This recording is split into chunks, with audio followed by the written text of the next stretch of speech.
සියලු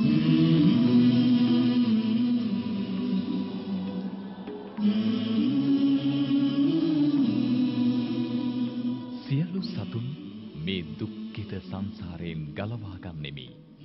ශ්‍රේෂ්ඨ අදිෂ්ඨානෙන් සියලු සතුන් කෙරෙහි උපන් මහා කරුණාවෙන් සාර අසංඛ්‍ය කල්ප ලක්ෂයක් පුරා සමතිස් පාරමිතා සපුරමින් බුද්ධත්වයටපත් අප මහා තථාගත ලෞතුරු බුදු පියාණන්ගේ ගිහි කාලීන කතාපුවත සකල ශ්‍රී ලාංකික හුදී ජනයාගේ පහන් සංවේගය පිණිස මෙතෙන් සිට පුංචි තිරේ දිගහැරීමට අපට අවසර.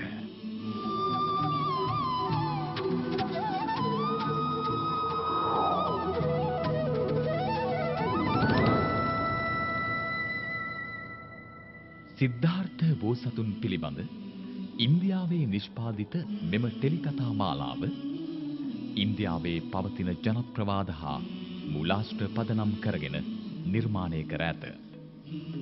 ශ්‍රී ලංකාවේ ථේරවාද ත්‍රිපිටක සාහිත්‍යයේ එන ඇතැම් සිදුවීම් හා ඉන්දියානු ජනප්‍රවාදයේ එන සිදුවීම් අතර විවිධ පරස්පරතා තිබිය හැක.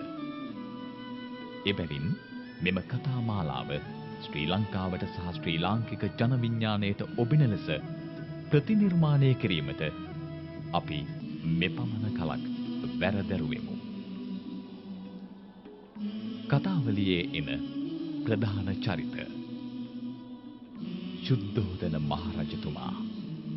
ශාක්‍ය දේශයේ රජුවන සුද්ධෝදන මහනිරිඳුන්ගේ එකම අදිෂ්ඨානය වන්නේ අසිත මුනිතුමාගේ සහ අනිකුත් බ්‍රාහ්මණයන්ගේ අනාවැකිවලට අනුව සිදුවේ යයි පැවසෙන සිද්ධාර්ථ කුමරුගේ අභිනිෂ්ක්‍රමණය වළක්වා කෙසේ හෝ ඔහුව ගිහිගෙයි රඳවා ගැනීමයි. සුද්ධෝදන මහනිරිඳුන්ගේ චරිතයට අදාළ සියලු ක්‍රියාකාරකම් ගොඩනැංවෙන්නේ එකී අරමුණ පදනම් කරගෙනයි. මහා මායා මව්දේවිය මේ මහා භද්‍ර කල්පයේ සිව්වන සම්බුදුවරයාණන් වහන්සේ වූ ශ්‍රී ගෞතම සම්බුද්ධ පරම වීරයාණන් සිය මව් කුසින් බිහි කළහ. මෙම කතා පුවතේ මහා මායා දේවියගේ චරිතය ගොඩනංවා ඇත්තේද ඇයගේ සිත දැරූ එම සංසාරගත ප්‍රාර්ථනාව උද්දීපනය වන පරිද්දෙනි. ප්‍රජාපති මහදේවිය මහා මායා දේවියගේ ඇවෑමෙන් පසු සිදුහත් කුමරුගේ සුළුමව ලෙස කටයුතු කළේ මහා ප්‍රජාපති ගෞතමියයි. ඇයද බුදු වීමට නියමිත මහා බෝධිසත්වයෙකු පෝෂණය කර හදා වඩා ගැනීමේ ප්‍රාර්ථනාවෙන් සසරේ දීර්ඝ කාලයක් පෙරම් පිරූ උතුම් කාරුණික මාතාවකි. මෙම කතා පුවත තුළ ප්‍රජාපති මහදේවියගේ චරිතය ගොඩනංවා ඇත්තේද එකී අරමුණ සාක්ෂාත් වන අන්දමිනි. දෝතෝදන ශාක්‍ය කුමරා. දෝතෝදන ශාක්‍ය කුමරු සුද්ධෝදන මහනිරිඳුන්ගේ බාල සොහොයුරාය. සිද්ධාර්ථ කුමරුන් උපදින්නට පෙර කපිලවස්තු නුවර යුව රජු වූ ඔහු මහ රජකම පිළිබඳ තරමක තෘෂ්ණාවකින් පසුවන අයෙකු ලෙස මෙම කතා මාලාව තුළ ඉස්මතු කර ඇත. අමිතෝදන ශාක්‍ය කුමරා. අමිතෝදන ශාක්‍ය කුමරු සුද්ධෝදන මහනිරිඳුන්ගේ තවත් බාල සොහොයුරෙකි.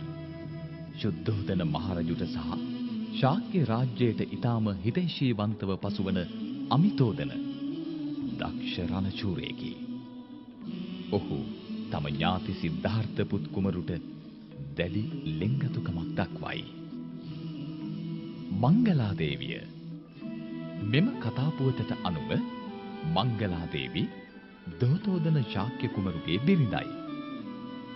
ඇයද මහරජකම පිළිබඳ දැඩි තෘෂ්ණාවකින් පසුවේ. මංගලා දේවි ඊර්ෂ්‍යාවන්ත දපුරු ගති ඇති කපටි බුද්ධියක් සහිත තැනැත්තියක ලෙස කතාව තුළ ඉස්මතු කර ඇත. ඇයගේ චරිතයේ සියලු ක්‍රියාකාරකම් නිර්මාණය වන්නේ මහා රජකම කෙසේ හෝ ලබා ගැනීමේ නොසන්සිඳෙන ආශාව මුල් කරගෙනය. අප මහා තථාගත ලෝතුරු බුදු පියාණන්ගේ ගිහි කාලීන කතාපුවත සකල ශ්‍රී ලාංකික හුදේ ජනයාගේ පහන් සංවේගය පිණිස මෙතෙන් සිට පුංචි තිරේ දිගහැරීමට අපට අවසර.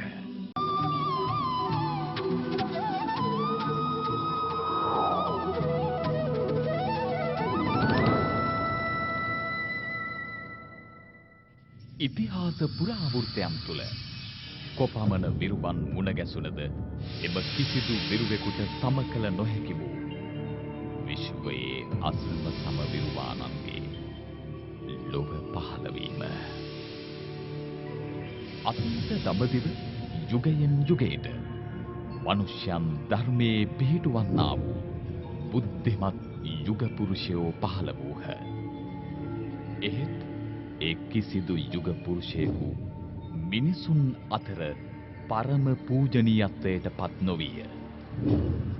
එකල ಭಾರತයේ ප්‍රධාන ආගම ලෙස වෛදික ඉගැන්වීම් මුල් කරගත් බ්‍රාහ්මණ ධර්මයේ ප්‍රචලිතව පැවතියේය. රාම, ක්‍රිෂ්ණ, බ්‍රහ්ම ආදී දෙවියන් සම්බන්ධ ඇදහිීම්ද ඊතා බහුල විය. කොපමණ ආගම් පැවතියද මිනිසුන් තුළ අධාර්මික ගති පැවතුම් දිනෙන් දිනම උත්සන්න විය. අසත්‍ය, අරාජකත්වය, අසමානතා, අර්ධ නිරුක්තිතා, අර්ධ ලෝභය, අන්ධ විශ්වාස වැනි දුර්ගුණ මිනිසුන් තුළ මුල් බැසගත්තේය. බලය, මානය නිසා මනුෂ්‍ය ධර්මතා මෝහයේ අන්ධකාරය තුල ගිලී ගියේය. එම අන්ධකාරය ප්‍රඥා ලෝකයෙන් පළවා හරිමින් විශ්වයම හෙළි කරන්නා වූ මහා බලති මහා යුග පුරුෂයෙකු එක් කලකදී ලොව පහළ වූහ. දෙව් බඹුන් ප්‍රමුඛ සකල ලෝක සත්වයාගේ නිබඳ පුද පූජාවන්ට සුදුසු වන්නා වූ මිනිස් වර්ගයාගේ මුදුන් මල්කඩ බඳු එම පරමෝත්කෘෂ්ඨ මහා වීරවරයාණෝ ශ්‍රී ගෞතම සම්බුද්ධ නම් වනසේක.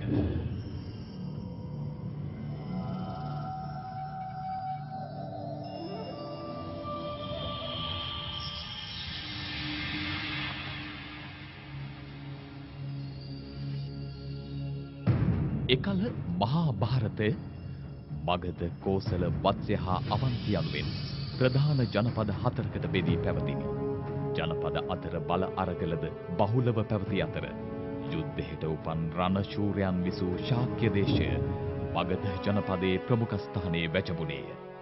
බහ්රේක් හා ගොරක්පුර් අතර වත්මන් නේපාල දේශ සීමාව අසල ඊසාන දිග පෙදෙසේ ශාක්‍යයන්ගේ අගනගරය වූ කපිලවස්තු නුවර පිහිටා තිබිට මහා සම්මත රජුගෙන් නැරඹි ශ්‍රේෂ්ඨ ඔක්කාක හෙවත් උතුම් සූර්ය රාජ වංශයෙන් පැවතෙන ධීර වීර පරම ප්‍රභාවනීය ශුද්ධෝදන මහනිරිඳුන්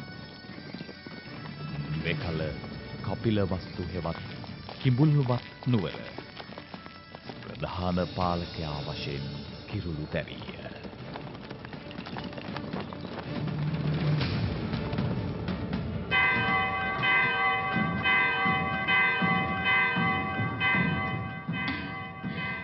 ගෝපාල් මට හිතෙන්නේ අපිට සුබ ආරංචියක්. සත්‍ය ක්‍රිෂිකා ඇසෙන්නේ නැද්ද ගිවින් දෙන බෙරහඬ?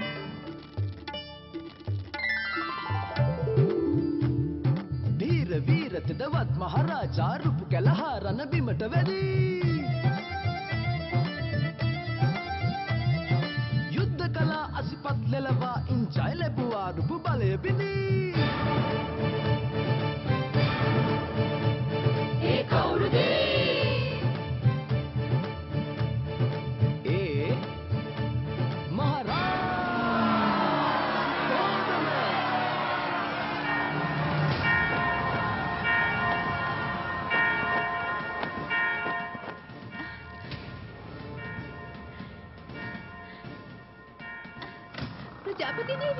ප්‍රජාපති දේවිය. කොමත් මේ ഘോഷාවලෝචිකා? මේ ගිගුම් හඬ වැසියන්ගේ ප්‍රීතිය මහදේවිය සුද්ධෝදන මහණිවිදුන් පාණ්ඩවයන් පරාජය කර ළඟා වෙමින් සිටනවලු කපිල වස්තුපුරයට. එසේනම් දෙවියන් සවන් පැව අපගේ ඉල්ලීමට.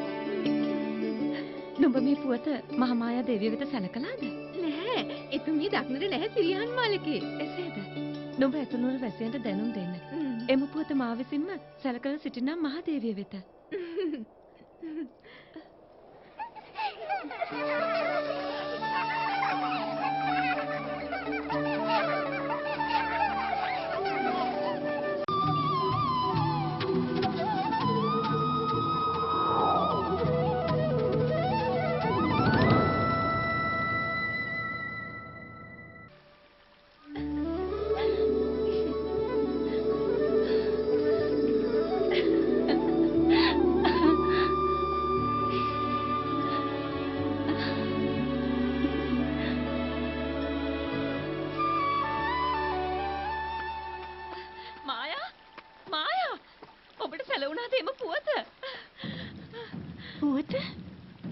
ප්‍රජාපති මේ ගිගුම් හඬවත් ඇසෙන්නේ නැතිද? අපගේ ප්‍රාර්ථනාව සැබෑ වෙලා. මහරජතුමා සංග්‍රාමයේ ජය අරන්. අද කපිලවස්තු පුරමේ ප්‍රීතියෙන් කැළඹිලා. ප්‍රජාපති දැන සිටිය එතුමා ජය ලබන බව ඔබ පෙරමකට ගොස් මහරජතුමා පිළිගන්න. එතුමා මේ මොහොතේ ඊටම සතුටු වේවි. ඔබේම කුල සංග්‍රහ සත්කාරාදීන්. එවිට ඔබ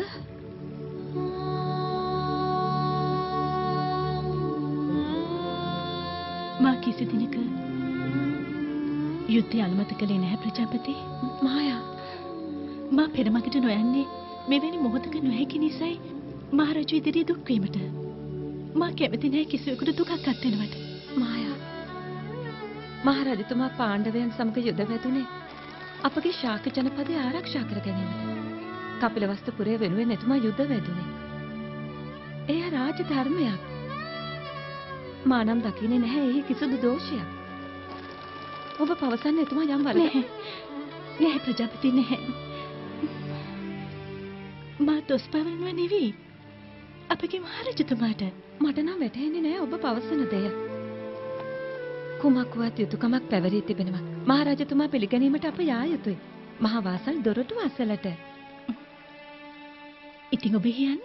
අප දෙදෙනාම අපේ මහරජතුමාට උතුම් තුටු පඬුරක් සතුටින් අපි පිළිගන්වමු. මහරජතුමාගේ වීරත්වයයි මේ සුන්දරත්වය එකට මුසු කර.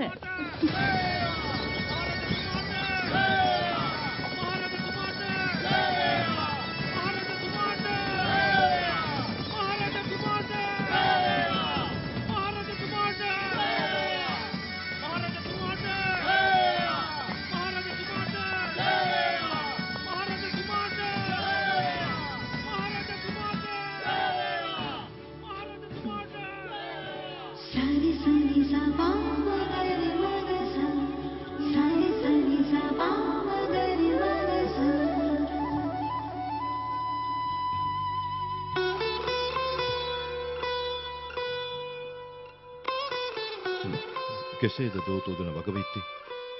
අපේ ආශිර්වාද රජතුමනි. ශාක්‍ය රාජ්‍යයට මංගල්‍ය සමයක් උදා වෙලා. නුඹ සිටියේදී එවන්නක් සිදු නොවී තිබේවිද මලන්ද? මේ කපිලවස්තු නුවර නුඹ වැන්නෙක් නොසිටින්න මලන්ද මට කිසිදා හැකි වෙන්නේ නැහැ සංග්‍රාම කිරීමට. පැමිණෙන්න.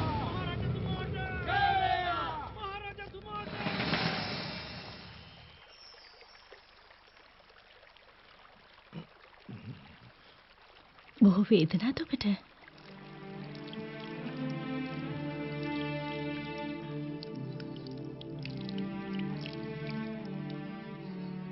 නැහැ මායා. ගතට දැන්න වේදනාව ඔසු වලින්වත් යටපත් කළ හැකි. සිතට දැන්න වේදනාව ඔසු වලින් තබා කිසිවකින් සුව කළ නොහැකි. කොපමණ ජය ලැබුවත් ඉතිරිව ඇත්තේ දුකක් පමණයි. ළඟදිම දුක නිමා වේවි. ස්ථිරයි එය. කුලගුරුතුමා පවසා තිබෙනවා නාවිකයා. මේ එළඹෙන ග්‍රහයෝගයට අනුව සූර්ය වංශයේ ඊටම ප්‍රබල දරු උපතක් සිදුවන.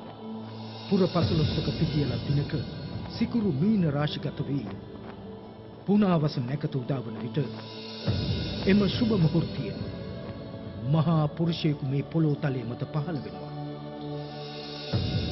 එතුමා ශාක්‍ය වංශය බබලවනවා. අපගේ ප්‍රාර්ථනාව සඵල වෙන බවයි එතුමා පවසෙද්දී. මට අවශ්‍ය ශාක්‍ය වංශයේ බබලවන පින්වත් පුත්‍ර රත්නයක් මායා. ඔබේ අරමුණ දෙන කිට්ටු වේවි. දැන් ප්‍රමාණවත්. ඕනෑම අරමුණක් ඉටුවීමට ඊට සරිලන කාලයේ පැමිණිය යුතුයි ස්වාමීනි. සැබෑවට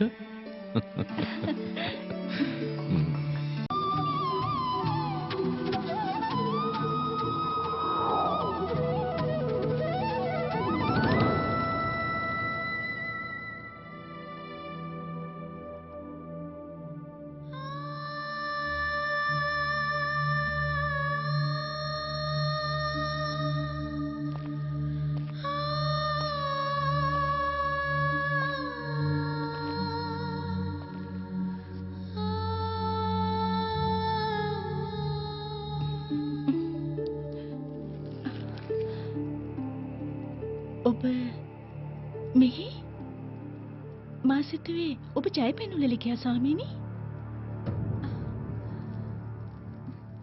නොවැටහෙන කරුණක් දේවිය. මහරජතුමා ජයපෙනුල්ලෙන් නොවැඩියේ කිසියම් සිත්තෙවුලකින්ද? එතුමාගේ සිත්තැවුල තව නොබෝ දිනකින් මසංසෙන් දේවි. මායට පමණයි එය කළ හැක්කේ. බ්‍රාහ්මණ ඇදුරන් පවසන අනාවැකිවලට අනුව ඇයට පමණයි එවැනි උතුම් භාග්‍යයක් හිමි.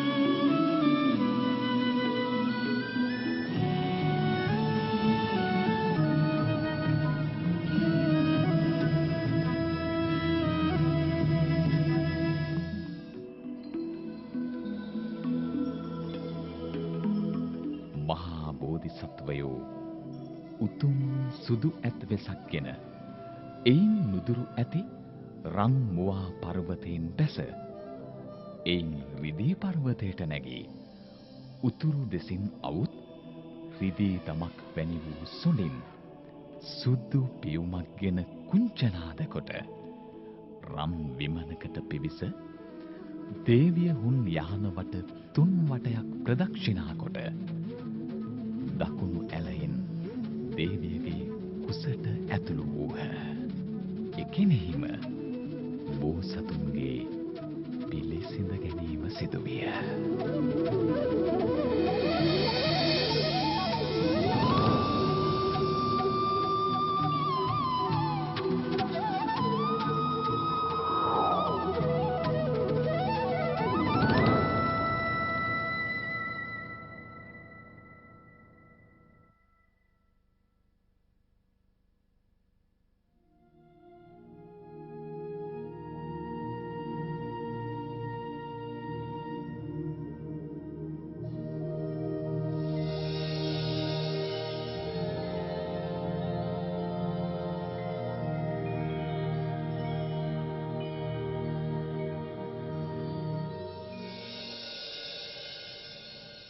ඊයේ රාත්‍රියේ අපගේ මහදේවිය දුටුවේ ආශ්චර්යමත් සිහිනේ අර්ථය අවශ්‍යයි මට දැන ගැනීමට.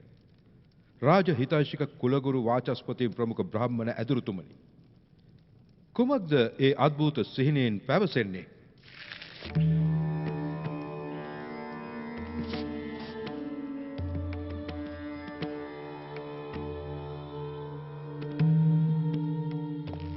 ස්වාමී, ඒ සිහිනේ සුබයි.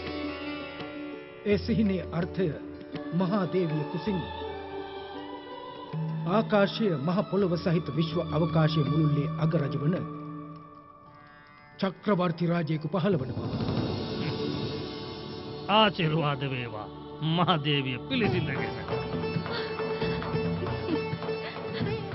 සුබ පැතුම් මායා මගේ සුබ පැතුම්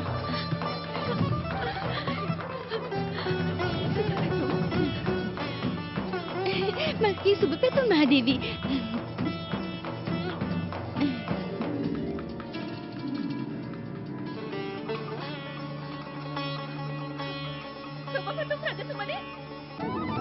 නුඹට පැවරුවේ මහදේවිය ඇතුළු පිරිස දෙව්දහන් වලට කැඳවා යාම. එසේ මහරජතුමනි දෙව්දහ යන අතරමඟ ලුම්බිනි සල්වනයේදී ලුම්බිනි වනයේදී කුමක්ද සිදු වූයේ?